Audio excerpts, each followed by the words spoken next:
Hi friends, it's Jennifer Gillette. Welcome back to my channel. Today we're going to be talking about sinking funds.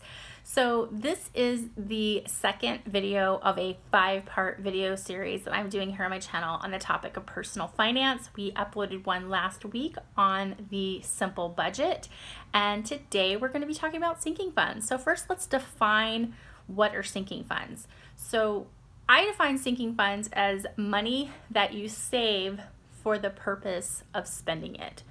So unlike an emergency fund where you set aside that money just to kind of stay there as your cushion, the sinking funds are things that come up throughout the year that aren't part of your normal bills that you pay, but things that you know you're going to be spending money on, or you potentially will be spending money on, so you want to have cash set aside for them. So we do part of our sinking funds electronically in our bank accounts, and then we do part of it with the envelope system. So what I like to do is keep them in this cute little 31 bag. And I love this because it has snails on it, and it reminds me of the Bible verse, "He who gathers money little by little will make it grow," because sometimes it takes a minute to save up for something that you want. So let's go ahead before I go over the envelope cash, and I'm going to run through the 8 categories that we save for online. The first one is auto maintenance. The second one is home maintenance. The third one is a clothing CD. So what I like to do is we set up a CD that matures annually through our bank. We put a certain amount of money into the bank account, and then when it comes due, I can cash that out and go shopping, because I would way rather go on a shopping spree than just buy, one thing this month, one thing the next month. I'd rather get like a whole wardrobe of things that go together.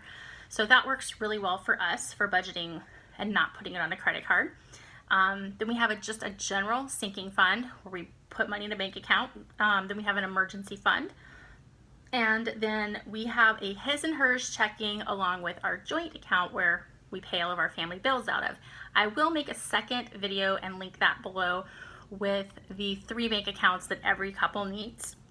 And so I have my Jen's savings account, and then my husband with his money has 2 savings account, and he has a rainy day account and he has a travel account. Now that might seem like a lot, but we don't have a lot of money going to each of those. For example, Jen's savings account gets $30 a month. Mike's rainy day and travel fund each get only $25 a month. But, right? All right, now for the auto and the home. A good rule of thumb is that, I found this just from an online search, that by saving $75 to $150 per month per vehicle is the recommended amount to save for any mechanical work that you might need on your car, such as even getting like oil changes, new tires, if the brakes need worked on, and repairs, maintenance, and like title, what is that called, when your tags are due, getting that done. So that's kind of hard for some people if that doesn't fit into your budget. But here's what you need to remember about sinking funds. If you don't make it a priority and do it, and something comes up, like let's say you have a higher mileage car and you need a new engine, you're going to pay for it one way or another. It's just, are you going to pay for it by planning ahead and saving for it, or are you going to pay for it by having to put on a credit card or taking out a loan for it? So this is what I love about sinking funds, because it really puts you in control of your money, and you tell your money what to do instead of your money telling you what to do.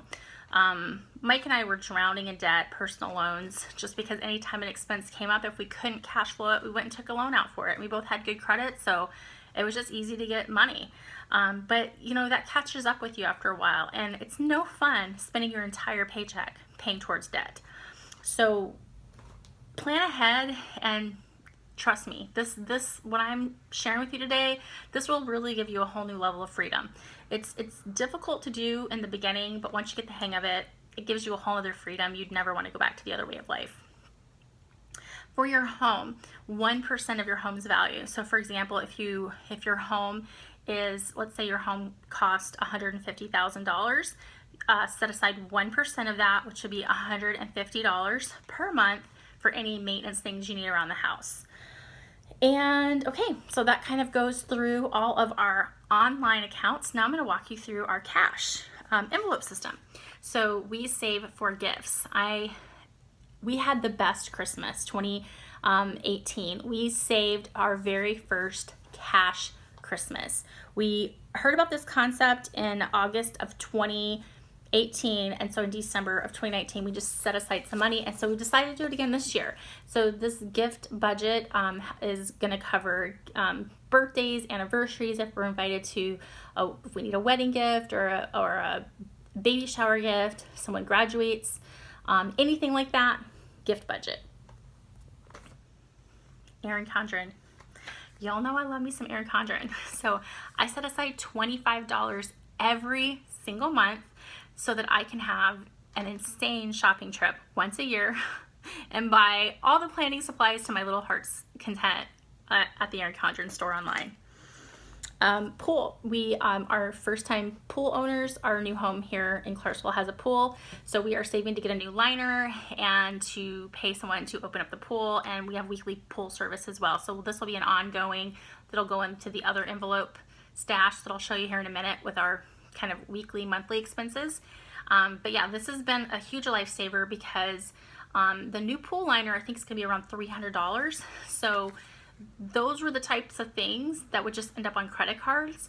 And Mike and I have gotten out of debt several times in our marriage, but we are now committed to living the debt-free lifestyle, which is totally different than just getting out of debt. It's that ability, it's like weight loss, it's like maintenance, it's like staying out of debt.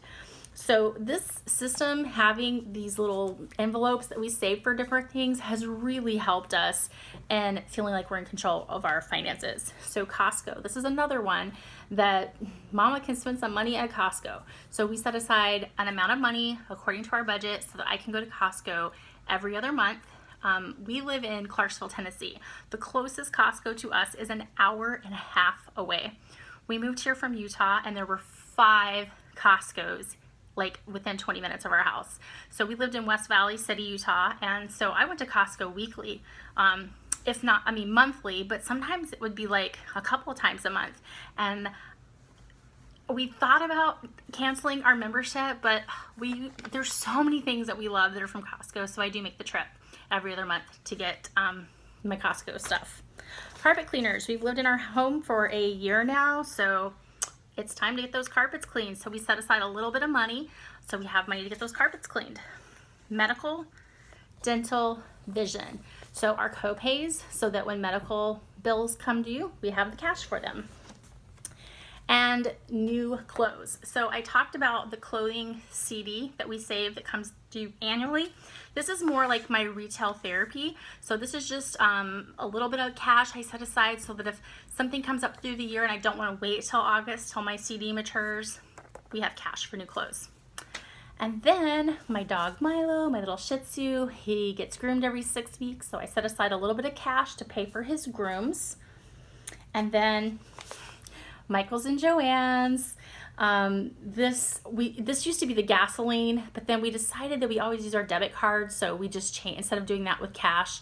This is so I don't go over my budget. I have cash. I can only spend what's in here. Same with Ulta and Sephora.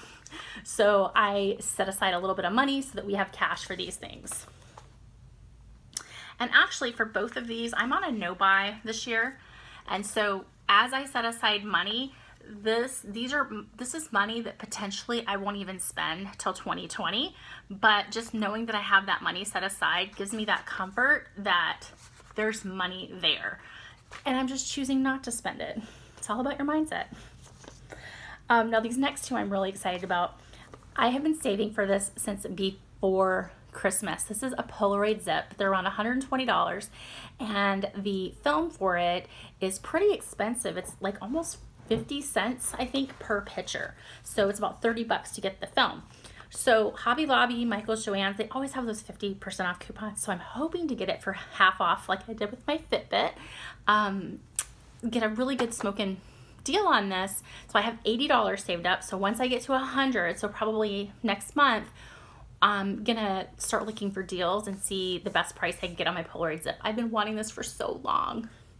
Okay, and then my niece graduates from college in 2020 and we are gonna take a cruise together, so I'm saving for that. And these are the ones that I spend, like I save, meaning I take it out of the paycheck, so it's not in our family bank account, and I set aside an amount of money for groceries, because this is one of those categories that it's in your 50, if you've already watched The Simple Budget, it's in the 50% needs. That being said, this was a category that we were way overspending in. So for us, getting out a specific dollar amount according to your budget that we're going to spend on food has helped us get control of how much money we're spending on food, and not just think, oh, well, it's just groceries, we have to spend that much. Because the less money you can spend on this category, the more money you'll have for those other categories. So that's what motivates me. I'm motivated to spend to save, which is probably why I'm so passionate about sinking funds. So I go out to eat with my friends at least once, sometimes twice a month. So I set aside cash for that, because I found that if I put it on my debit card, I'm more likely to just pick up other people's tabs or leave a ridiculously high tip. Having cash and having a budget for me has helped me think, do I just order what looks good, or do I think about what's healthy, what's going to fuel my body, do I look at the prices? So this has really helped me retrain my brain, and instead of leaving like a $15, $20 tip on like a $10 tab, which I do, because former server, #server life, I know, I get it. I've started tipping according to how much my bill is. So if I have a $6 meal, there's really no reason to leave more than a $3 tip. And that way I can keep my lunch under $10, stay on budget, still give a generous tip according to how much I spent, and have money for those other categories. Okay, housekeepers, we get our home cleaned once a month, sometimes every other month. If I want to spend this $100 on a different category, then I might have them, skip a month. I'll call like 3 weeks early, so I'm not like messing up their schedule. But yeah, we definitely save money for this because we live in a 2,400 square foot home and I need help keeping this house clean. Okay, and then last but not least is our lawn budget. We have a big lot here, and so my husband and I decided that this was important, so we set aside money for someone to come out and mow our lawn every week. So sinking funds, that's how it works. And for us, when all this money would stay in our checking account, it would be so tempting to think, oh, we have like, $800. But when you take it out and you fill up all these, even if there's only like $10 or $20 going in each one, then you see your bank account, you can actually see how much money is in there for paying your bills. So we don't use our debit cards, because debit cards for us are almost like credit cards. We just spend. So this has really helped free us up as far as getting control of our finances. So I hope this video helped you, and comment below if you've tried this system, if this video has helped you, encouraged you. Don't forget to subscribe and hit the notification buttons so you can be updated every time I post a new video. Thanks for watching. Have a good day.